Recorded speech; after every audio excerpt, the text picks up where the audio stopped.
Welcome to DVSK lectures.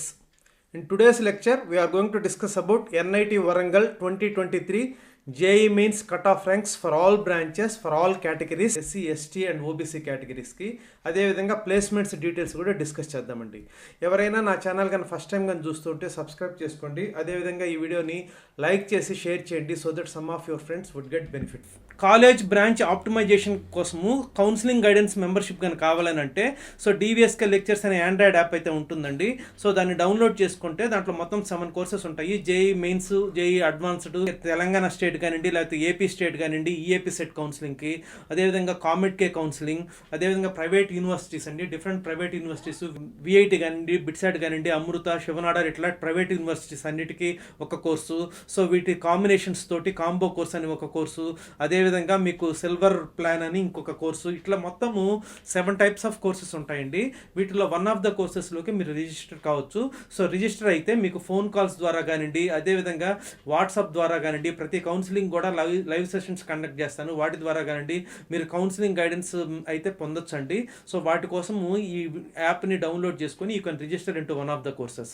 So చాలా మంది చేసే పొరపాటు ఏంటంటే సో జస్ట్ జోసా కౌన్సిలింగ్ లేకపోతే VIT లేకపోతే మణిపాలట, బిట్సాట్ 2-3 మాత్రమే అటెంప్ట్ చేసి వాటిలో వచ్చిన బ్రాంచ్ని ఏదో ఒకటి తీసుకుంటుంటారు. సో చాలా మంది చేసే ఇంకొక పొరపాటు ఏంటంటే సో NITలో వస్తే చాలు, ఏ బ్రాంచ్ అయినా చాలు మేము చేరిపోతామని. ఇన్ని కూడా కరెక్ట్ కాదండి. So branch college optimisation is very very important for your career. So మీరు 4 years ఎడ్యుకేషన్ మీ 40 years కెరియర్ని డిసైడ్ చేస్తుంది కాబట్టి ఇది చాలా జాగ్రత్తగా మీరు తీసుకోవాలి. సో మీకు ఎవరైనా గైడెన్స్ ఇచ్చేవాళ్ళు మీ సీనియర్స్ కానివ్వండి, రిలేటివ్స్ కానివ్వండి, ఎల్డర్స్ కానివ్వండి ఎవరన్నా ఉంటే పర్వాలేదు. అదర్వైజ్ డెఫినెట్గా this counselling guidance would be useful for you. You can make use of it. ఇక వివరాల్లోకి కానీ వెళ్ళామంటే NIT వరంగల్ అనేది సో టాప్ 3 NITస్లో ఒకటండి. So established in 1959. ఇది తెలంగాణ కింద వచ్చేటువంటి NIT. సో 248 acresలో ఉంటుందండి. So NIRF rank 21. సో ఏ రకంగా చూసినా కూడా గత చాలా సంవత్సరాల నుంచి ఇది టాప్ 3 NITస్లో ఒకటిగా ఉంది. సో జనరల్గా తెలుగు స్టేట్ పిల్లలు ఇదే ప్రిఫర్ చేస్తారు. బట్ ఈ ఇయర్ చాలా బ్రహ్మాండమైన ప్లేస్మెంట్స్ కూడా వచ్చాయండి, రికార్డ్ ప్లేస్మెంట్స్. సో దానికోసం నేను సపరేట్గా ఒక వీడియోనే చేశానండి. అంటే గత 2 సంవత్సరాల ప్లేస్మెంట్స్ని కంపేర్ చేస్తూ 2022 అండ్ 2023 స్టాటిస్టిక్స్ తోటి ఆ వివరాలన్నీ కూడా మీరు కావాలంటే ఈ నేను లింక్ డిస్క్రిప్షన్లో ఇస్తాను, ఈ వీడియో యొక్క లింకు. సో అది చూడండి, మీకు ఫుల్ క్లారిటీ అనేది వస్తుంది. ఈ NITs అనేటివి ప్రతి స్టేట్కి ఒకటి ఉంటాయండి. సో దాంట్లో 50% అనేటివి హోమ్ స్టేట్ కింద ఇస్తారండి సీట్స్. సో మిగతా 50% అనేటివి అదర్ స్టేట్ కింద ఇస్తారండి. సో సపోజ్ ఇప్పుడు NIT వరంగల్ తీసుకున్నాను అనుకోండి. So NIT Warangal Telangana state కింద ఉంది. సో తెలంగాణ స్టేట్ కింద ఉందంటే తెలంగాణ స్టేట్ పిల్లలకి మాత్రము మీకు 50% సీట్స్ ఇస్తారండి. సో మిగతా అన్ని స్టేట్స్లో ఉన్న పిల్లలకి 50% సీట్స్ ఇస్తారండి. సో ఈ 50%ని ఎవరైతే తెలంగాణ స్టేట్ పిల్లలు చేరతారో దాన్ని హోమ్ స్టేట్ కోటా అంటారండి. సో మిగతా స్టేట్ పిల్లలు ఏదైతే చేరతారో దాన్ని అదర్ స్టేట్ కోటా అంటారండి. సో ఏ NITలో కూడా ఈ విధంగా సగం సీట్లు సేమ్ స్టేట్ పిల్లలకి, సగం సీట్స్ అదర్ స్టేట్ పిల్లలకి.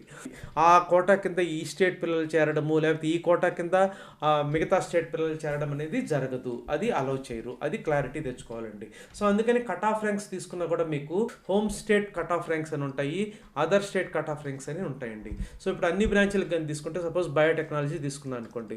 సో దీంట్లో మళ్ళీ జనరల్ కేటగిరీ ర్యాంక్ అని, EWS అని, OBC అండి, SC అండి, ST కేటగిరీ అని ఆ విధంగా ఉంటాయి. అంటే మీరు JEE మెయిన్ ర్యాంక్ ఎలా వస్తుందంటే 2 రకాల ర్యాంక్స్ వస్తాయండి. సో అది ఫస్ట్ ఏంటంటే ఒకటి జనరల్ కేటగిరీ కింద కామన్ ర్యాంక్ లిస్ట్ అని ఒకటి ఇస్తారండి. సో రిజర్వేషన్ లేని వాళ్ళకి ఇది ఒక్కటే ర్యాంక్ ఉంటుంది, కామన్ ర్యాంక్ లిస్ట్లో ఉన్నటువంటి ర్యాంకు. సో రిజర్వేషన్ ఉన్న వాళ్ళకి కామన్ ర్యాంక్ లిస్ట్లో ఉన్న ర్యాంకుతో పాటు రిజర్వేషన్ కేటగిరీ కింద ఇంకొక ర్యాంక్ ఉంటుందండి. సపోజ్ EWS అనుకోండి. సో EWS ర్యాంక్ అంటే EWS పిల్లల్లో నీ ర్యాంక్ ఎంత అనేది ఇంకొక ర్యాంక్ ఉంటుందండి. అదే OBC అనుకోండి, OBC స్టూడెంట్స్లో నీ ర్యాంక్ ఎంత అని ఒకటి ఉంటుంది. So that is the second rank that you are going to get in the rank card. అంటే రిజర్వేషన్ లేని వాళ్ళకి ఓన్లీ ఒకటే ర్యాంక్ ఉంటుంది, that is common rank list rank. Reservation ఉన్న వాళ్ళకి CRL ర్యాంక్తో పాటు రిజర్వేషన్ ర్యాంక్ కూడా ఉంటుంది. సో ఇక్కడ ప్రతి దాంట్లో కూడా మీకు ఉన్నటువంటి కట్ ఆఫ్ ర్యాంక్స్ ఏంటంటే EWS తీసుకున్నాను అనుకోండి 7868, అది జెండర్ న్యూట్రల్. జెండర్ న్యూట్రల్ అంటే ఎవరైనా చేరొచ్చు, బాయ్స్ కానీ గర్ల్స్ కానీ. గర్ల్స్ కోట అయితే ఓన్లీ గర్ల్సే చేరాలి. సో గర్ల్స్ కోట కింద 564. అదే ఓబీసీ తీసుకున్నాను అనుకోండి, ఇది ఓబీసీ యొక్క రిజర్వేషన్ కేటగిరీ ర్యాంక్ అండి, 14,631. సో కొంతమంది అడుగుతుంటారు, సార్ రిజర్వేషన్ కేటగిరీ ర్యాంక్స్ ఎందుకు చిన్నగా ఉన్నాయి, జనరల్ కేటగిరీ ర్యాంక్స్ ఎందుకు పెద్దగా ఉన్నాయి?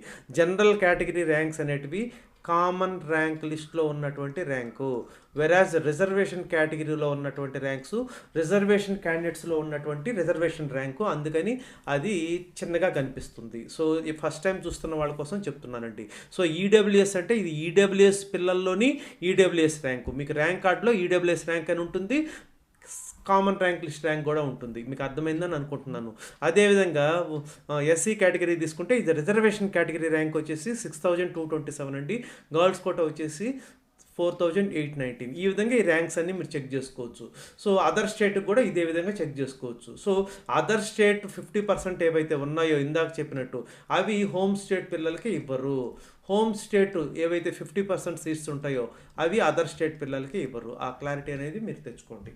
సో నెక్స్ట్ అదేవిధంగా కెమికల్ ఇంజనీరింగ్ తీసుకుంటే మీకు హోమ్ స్టేట్ కింద 27,034 వరకు వచ్చిందండి, గర్ల్స్ కోట అయితే 24,751 వరకు వచ్చిందండి. ఎస్సీ కేటగిరీ అయితే 5,824, ఇది రిజర్వేషన్ కేటగిరీ ర్యాంక్ అండి. గర్ల్స్ కోట అయితే 5,983 రిజర్వేషన్ కేటగిరీ ర్యాంకు, అది తెచ్చుకోండి. అంటే ఈడబ్ల్యూఎస్ నుంచి మీకు ఎస్టీ కేటగిరీ వరకు ఉన్నవన్నీ కూడా రిజర్వేషన్ కేటగిరీలో ఉన్నటువంటి ర్యాంక్స్ అనమాట. సో అదేవిధంగా అదర్ స్టేట్ ర్యాంక్స్ మీరు చెక్ చేసుకోవచ్చు ఇక్కడ. సో నెక్స్ట్ వచ్చేసరికి civil engineering. So general category 32,906 వరకు వచ్చిందండి. అదే ఎస్సీ కేటగిరీ గర్ల్స్ కోట అయితే 3,104 అండి, ఇది reservation category rank. So other state ranks అదేవిధంగా ఇక్కడ మీరు చెక్ చేసుకోవచ్చు. సో నెక్స్ట్ వచ్చేసరికి computer science and engineering general category 3,115 కాకపోయిందండి, గర్ల్స్ కోట అయితే 4,530 వరకు వచ్చిందండి.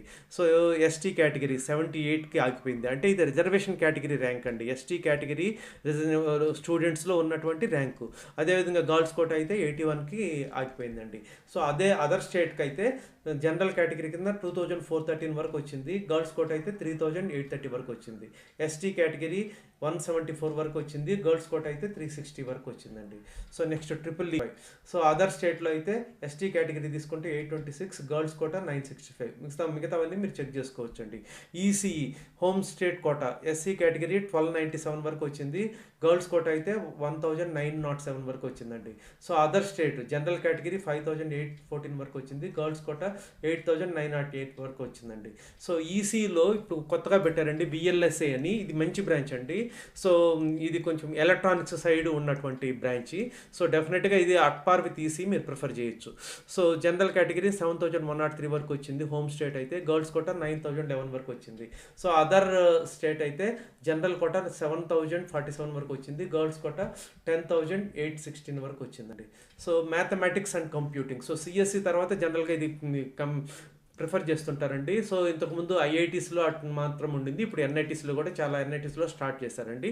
ఇక్కడ ఇది పెట్టినటువంటి కొత్త బ్రాంచ్ అండి. అదే అదర్ స్టేట్ కోటా కింద ఓబీసీ తీసుకున్నారంటే 1,047, గర్ల్స్ కోట 2,070 వరకు వచ్చిందండి.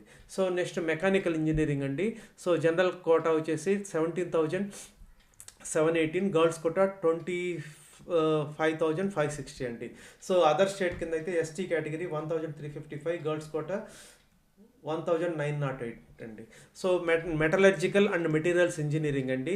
సో ఇవి కూడా home state ranks, other state ranks మీరైతే చెక్ చేసుకోవచ్చు అండి. అప్పుడు ఈ ర్యాంక్స్ అన్నీ కూడా జోసా కౌన్సిలింగ్లో 6th రౌండ్ అండి, అంటే లాస్ట్ రౌండ్ యొక్క కట్ ఆఫ్ ర్యాంక్స్.